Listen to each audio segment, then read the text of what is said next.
Explorations in the Grand Canyon. Mysteries of immense high cavern being brought to light. Jordan is enthused. Remarkable finds indicate ancient people migrated from the Orient.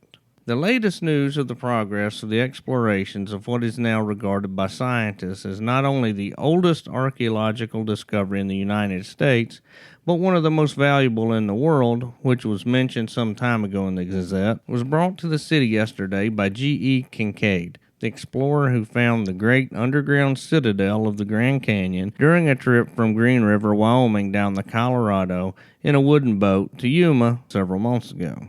According to the story related to the Gazette by Mr. Kinkaid, the archaeologists of the Smithsonian Institute, which is financing the expeditions, have made discoveries which almost conclusively prove that the race which inhabited this mysterious cavern, hewn in solid rock by human hands, was of Oriental origin, possibly from Egypt, tracing back to Ramses. If their theories are borne out by the translation of the tablets engraved with hieroglyphics, the mystery of the prehistoric peoples of North America, their ancient arts, who they were and whence they came, will be solved. Egypt and the Nile, and Arizona and the Colorado will be linked by a historical chain running back to ages which staggers the wildest fancy of the fictionist.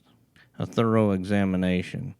Under the direction of Professor S.A. Jordan, the Smithsonian Institute is now prosecuting the most thorough explorations, which will be continued until the last link in the chain is forged. Nearly a mile underground, about 1,480 feet below the surface, the long main passage has been delved into to find another mammoth chamber from which radiate scores of passageways like the spokes of a wheel. Several hundred rooms have been discovered, reaching by passageways running from the main passage, one of them having been explored for 854 feet and another 634 feet.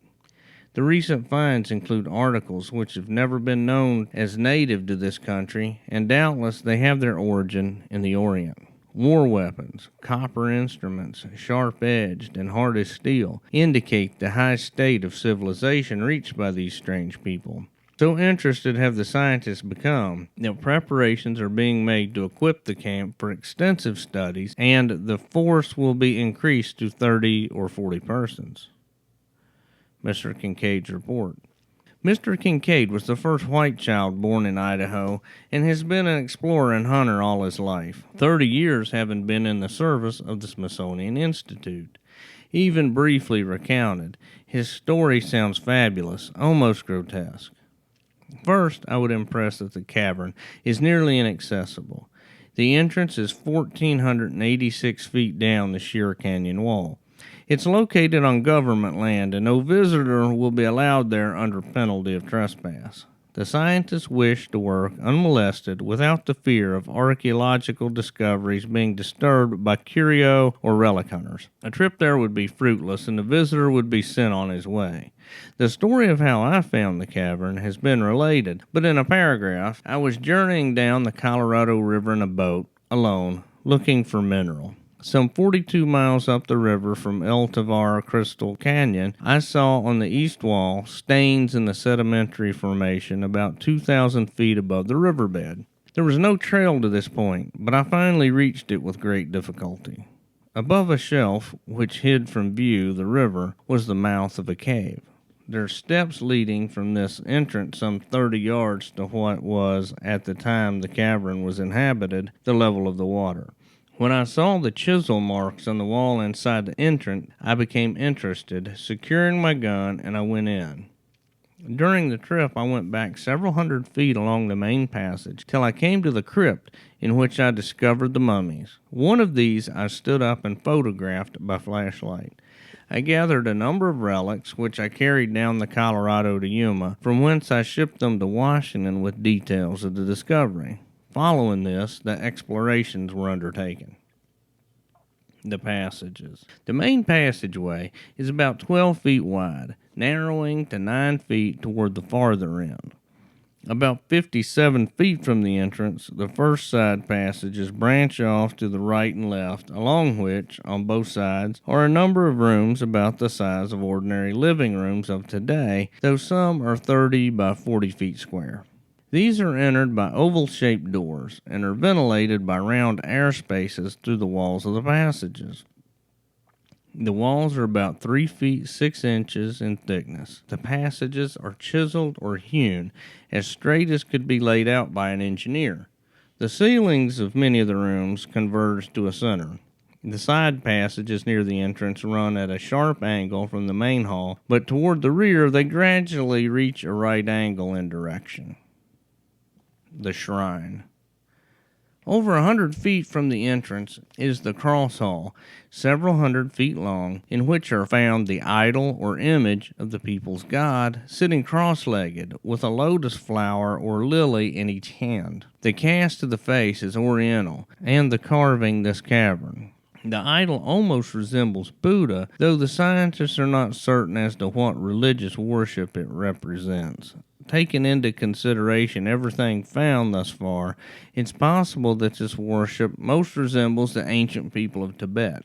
Surrounding this idol are smaller images, some very beautiful in form, others crooked-necked and distorted shapes, symbological, probably, of good and evil. There are 2 large cactus with protruding arms, one on each side of the dais on which the gods squat. All this is carved out of hard rock resembling marble. In the opposite corner of this cross hall were found tools of all descriptions made of copper.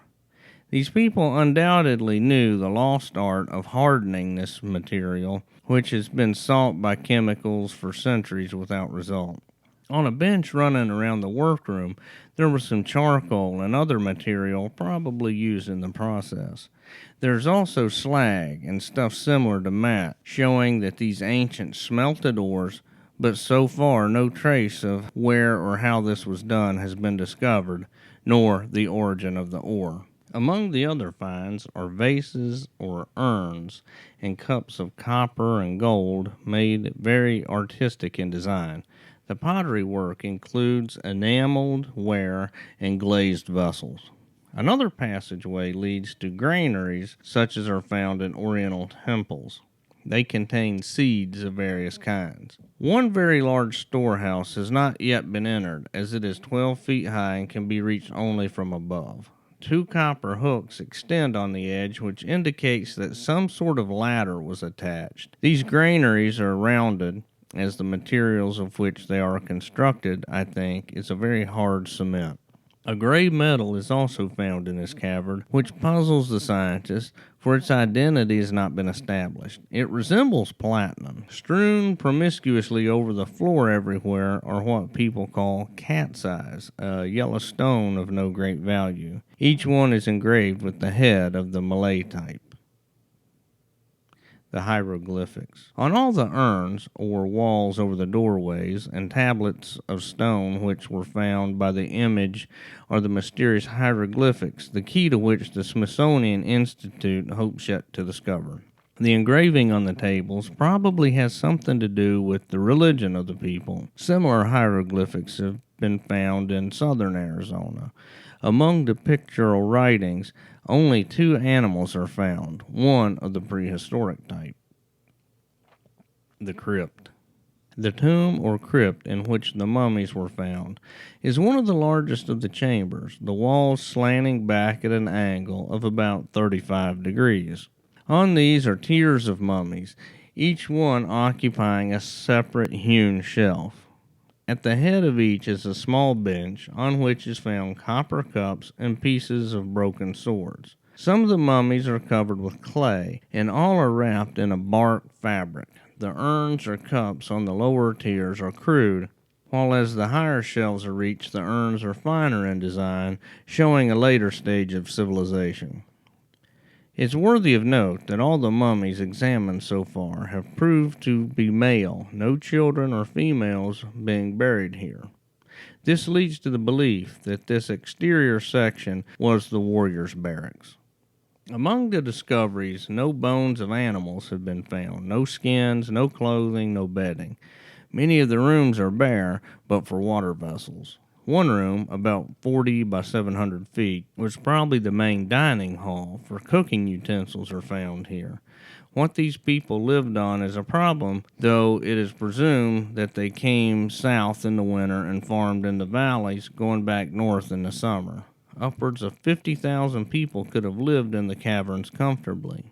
One theory is that the present Indian tribes found in Arizona are descendants or the serfs of the people who inhabited the cave. Undoubtedly, a good many thousands of years before the Christian era, a people lived here which reached a high stage of civilization. The chronology of human history is full of gaps.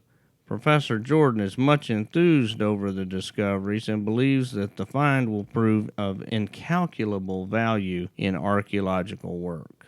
One thing I have not spoken of may be of interest. There is one chamber of the passageway to which is not ventilated, and when we approached it, a deadly, snaky smell struck us.